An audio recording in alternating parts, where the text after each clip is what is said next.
أرسله بالحق بشيرا ونذيرا وداعيا إلى الله بإذنه وسراجا منيرا. فقد قال الله تعالى في كلامه المجيد وفرقانه الحميد: أعوذ بالله من الشيطان الرجيم. بسم الله الرحمن الرحيم.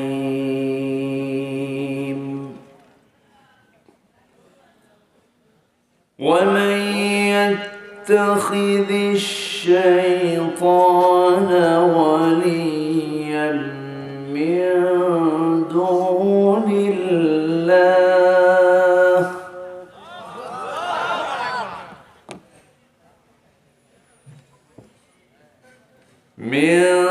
دون الله فقد خسر خسرانا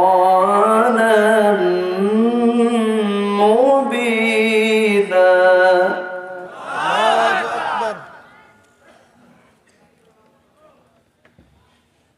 يعدهم ويمنيهم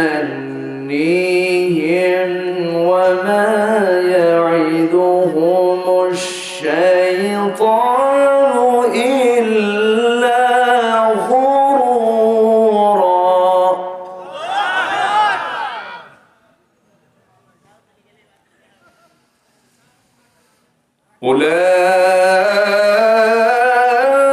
أولئك مأواهم جهنم ولا يجدون عنها محيصا.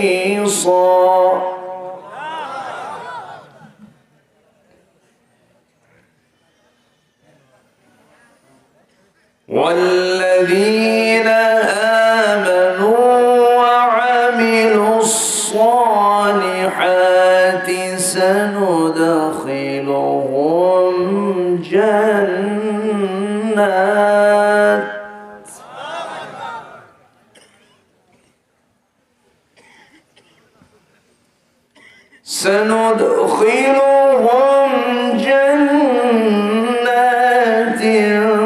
تجري من تحتها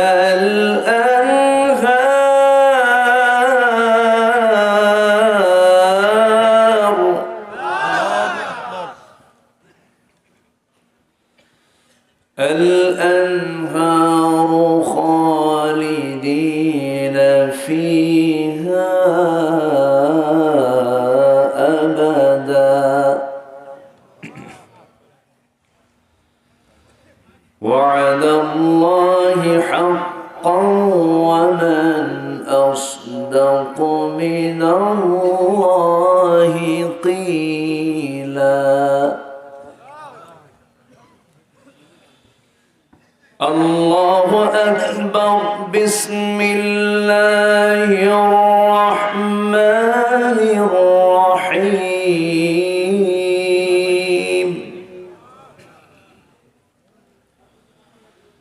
إن الله وملائكته يصلون على النبي. يا أيها الذين آمنوا صلوا عليه وسلموا تسليما. اللهم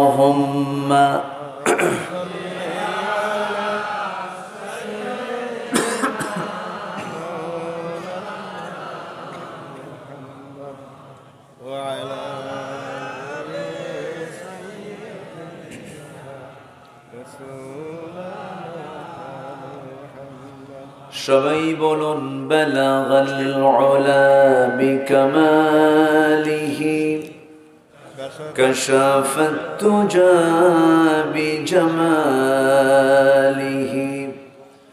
حسنت جميع خصاله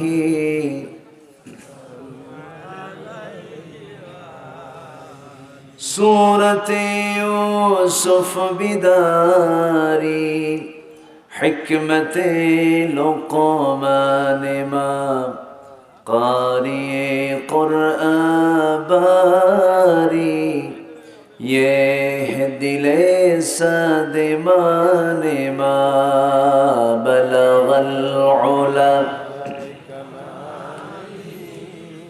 كشف التجى بجماله حسنت جميع خصاله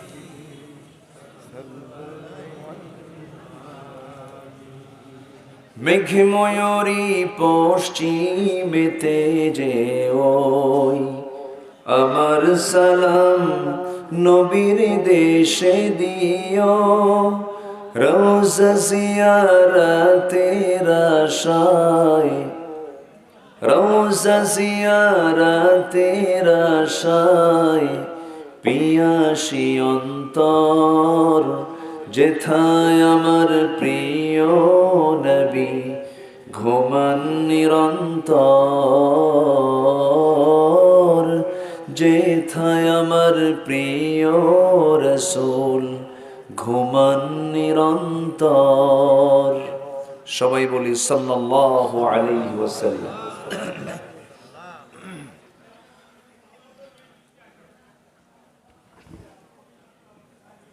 পাবনা জেলার চাটমোহর উপজেলার হেংলি, চাঁদের বাজার, ভবানীপুর, ভেল্লাবাড়িয়া, হাসাইখালী সম্মিলিত গোরস্থান কমিটি কর্তৃক আয়োজিত ৬২তম ঐতিহ্যবাহী তাফসীরুল কোরআন মাহফিল ২০২৪ মহৎ আয়োজনের সম্মানিত সুযোগ্য সভাপতি, আজকের এই প্রোগ্রামের বরেণ্য প্রধান অতিথি, প্রথিতযশা আলেমে দ্বীন, দক্ষিণ এশিয়ার বৃহত্তম ইসলামী সংগঠন মজলুম কাফেলা, দুর্জয় কাফেলা, শহীদি কাফেলা, বাংলাদেশ জামাত ইসলামীর সম্মানিত সহকারী সেক্রেটারি জেনারেল, মজলুম জননেতা, আমার অত্যন্ত কাছের, আমার অগ্রজ, এদেশে যত ব্যক্তি বিগত সময়ে জালিমদের কবলে পড়ে জুলুমের শিকার হয়েছে, তার শীর্ষ তালিকার অন্যতম আমার প্রিয় ভাইজান, আমার শ্রদ্ধেয় ভাইজান আলহাজ মাওলানা রফিকুল ইসলাম খান হাফিজাহুল্লাহ। আজকের এই প্রোগ্রামের বরেণ্য অতিথি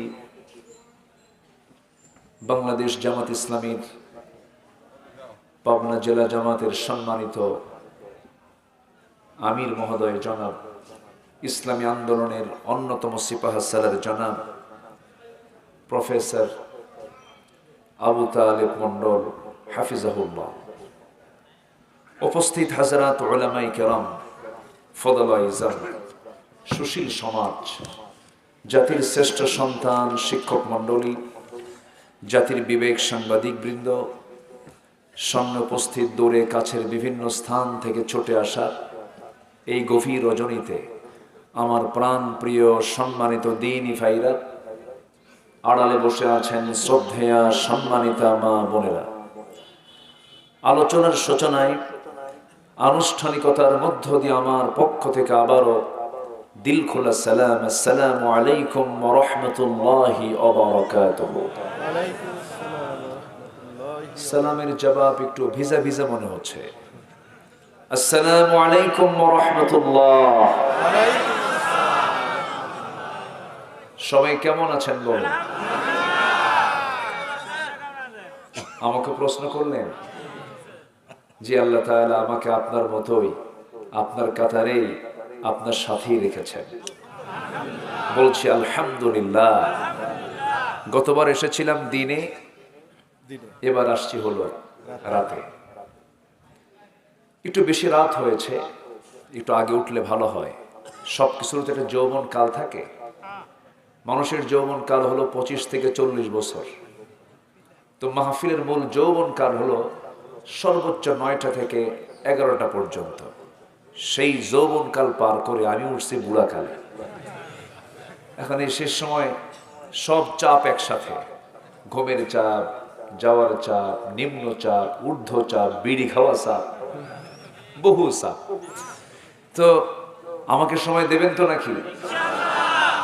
আমার ভাইজান তিনি গত পরশু ছিলেন চীনে, চীন সফর ছিল, এসেছেন।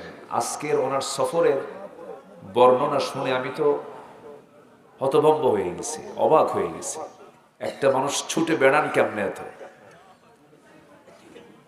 সম্মানিত ভাইরা, নির্ঘুম রাত, এই সফর, এই দ্বীনি দাওয়াতের কার্যক্রম, আল্লাহ তুমি তাদের সকল খেদমতকে তুমি আল্লাহ কবুল আর মঞ্জুর করে নাও। আমিন। দিন শেষে যদি কবুল না হয় বড় বিপদ। তো সাইয়েদনা আবু বকর সিদ্দিক রাদিয়াল্লাহু তাআলা আনহু একদিন দোকানদারি করছেন কাপড়ের। কিসের? কাপড়ের। এক কাস্টমার এসে বললেন যে এই কাপড়টা আমার পছন্দ হয়নি, কাপড়টা আপনি ফেরত নেন। তিনি ফেরত নিলেন। ফেরত নেওয়ার পরে টাকাও দিয়ে দিলেন, কিন্তু চোখের পানি আর বন্ধ হচ্ছে না প্রথম খলিফার। সবে অবাক হয়ে গেলেন যে একটা কাপড় ফেরতের পরে খলিফার চোখে পানির কারণটা কি? তো ওনাকে যখন এই প্রশ্ন করা হলো যে আপনি সামান্য বিষয়ে কান্দেন কেন? কেন আমি তো এই জন্য কান্দি না, কান্নার কারণটা কি? তিনি বলছেন আমি এই জন্য কাঁদি, এই কাপড়ওয়ালার, এই কাস্টমারের কাপড় পছন্দ হয়নি, আমাকে ফেরত দিয়ে চলে গেল, আমিও তাকে টাকা দিয়ে দিলাম, আমি কাপড় বুঝাই নিলাম, শেষ হিসাব। কিন্তু আমি যখন মরে যাব, আল্লাহ যখন আমাকে আড়ালে ডাক দিয়ে বলেন আবু বকর এইদিকে আসো, এই যে তোমার নামাজ, এই যে তোমার জিহাদ, এই যে তোমার দান সাদগা, এই যে তোমার আমলনামা, আমার কাছে একটাও পছন্দ হয়নি, তুমি এগুলো ফেরত নিয়ে যাও। আমি এগুলো নিয়ে কোথায় যাব? আমি সেই দিনই আমলনামা আল্লাহ যদি আমার পছন্দ না করেন, আমি কোথায় যাব? কোথায় আমার আশ্রয় কোথায়? এই জন্য কান্দি। আল্লাহু আকবার। সাইয়েদনা ওমর ফারুক রাদিয়াল্লাহু তাআলা আনহু একদিন এক হাদিস উনি জানতেন, এক সাহাবী শোনাচ্ছেন। হাদিস শোনা মাত্রই হাওমাও করে কাঁদতেছেন, শিশুর মতো কাঁদতেছেন। কোন হাদিস? যার মধ্যে যাররা পরিমাণ অহংকার থাকবে সে জান্নাত পাবে না। উনি ভাবলেন আমি তো অর্ধ দুনিয়ার শাসনকর্তা, আমার কাছে কেমন যেন মনে হয় আমার ভিতরে কিছু অহংকার আছে কিনা। এই জন্য তিনি কাঁদতেছেন আর বলছেন আকাশের মালিক আল্লাহ, গোটা দুনিয়ার সকল মানুষকে তুমি যদি জান্নাত দিয়া একজনের যদি ঘোষণা দাও যে এই একটা বান্দা জাহান্নামী, আমার মন বলে সেই একজন বান্দার জাহান্নামী মনে হয় আমি ওমরই হব। কি চিন্তা তাদের মধ্যে কাজ করেছে। সম্মানিত ভাইয়েরা, সবচাইতে বড় বিষয় হলো আমার সকল আমল নামা যেন আল্লাহ কবুল করেন। আমিন। জোরে বলি আমিন। আমিন। আমার ভাইজানের বিরুদ্ধে মামলা ছিল কতগুলো জানেন? কতগুলো জানেন? 250, আমি শুনেছিলাম এরকম 250-এর মতো মামলা। এরকম মামলা বাংলার জমিন আর কারোই হয় নাই। 250, বুঝতেছেন কি? সম্মানিত ভাইরা, তারা কোথায় এখন? ফেরাউন বেঁচে ছিল 1600 বছর, আর এরা বেঁচে ছিল হলো 16 বছর। সংখ্যার খুব মিল আছে, কিন্তু চরিত্র একই।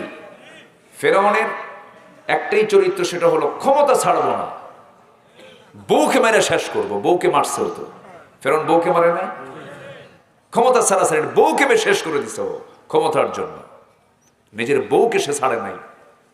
তো এদেরও 16 বছর একটাই চিন্তা হলো ক্ষমতা ছাড়া যাবে না। আল্লাহ তাআলা ফেরাউনকে পানিতে চুবায় মেরেছেন, আর এরা যে কেমনে হাওয়া হলো কিছু বুঝলাম না, ঠিক কিনা বলেন? যুবকরা ভাবছিলাম মনে হয় ডিভাইস আসক্ত হয়েছে, মাদকাসক্ত হয়ে মনে শেষ হয়ে গেছে। না, জাতে মাতাল তালে ঠিক, একদম 45 মিনিট গুনে গুনে টাইম দিয়ে দিয়েছে। তাড়াতাড়ি সরো, দুপুরের খাবার আমরা খাবো, মুরগির রান ওরা যায় খায় আসছে। আলহামদুলিল্লাহ বলেন। কিন্তু আসল বিজয় কিন্তু এখনো আসেনি। বিজয় সামনে। এই যেটা আমরা বয়ান শুনলাম, কোন দিন আমরা মানি না, আমরা দিন মানি কার? আসতে বলবেন না কার? স্বাধীন হয়েছে দেশ 53 বছর, কেউ চালিয়েছে 25 বছর, কেউ চালিয়েছে 16 বছর, কেউ চালিয়েছে 9 বছর, কেউ মাঝখান দিয়ে মঈনুদ্দিন ফখরুদ্দিনরা কয়েক বছর। সব দেখা শেষ। সবার নামের আগে মুসলমান ছিল। কেউ ইসলাম দিয়ে রাষ্ট্র চালায় নাই, কোরআন দিয়ে রাষ্ট্র চালায় নাই। অতএব আমরা আগামীর দেশ দেখতে চাই, কোরআনের দেশ, ইসলামের দেশ। রাজি আছেন কারা কারা? হাত উঁচু করে দেখেন মুসলমান।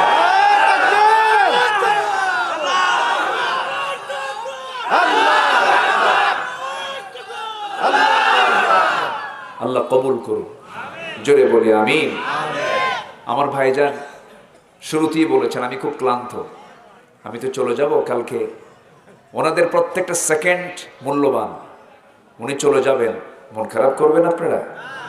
আসতে কয়, লক্ষণ তো খারাপ দেখতেছে আপনাদের। মোহাব্বত করতে হবে তো। উনি উঠে যাবেন, চলে যাবেন, বহু কাজ। তো ওনার সাথে কি আপনারাও চলে যাবেন নাকি আবার?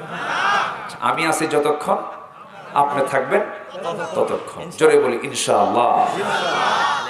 জি জি, আমার সকালে ঢাকায় মিটিং।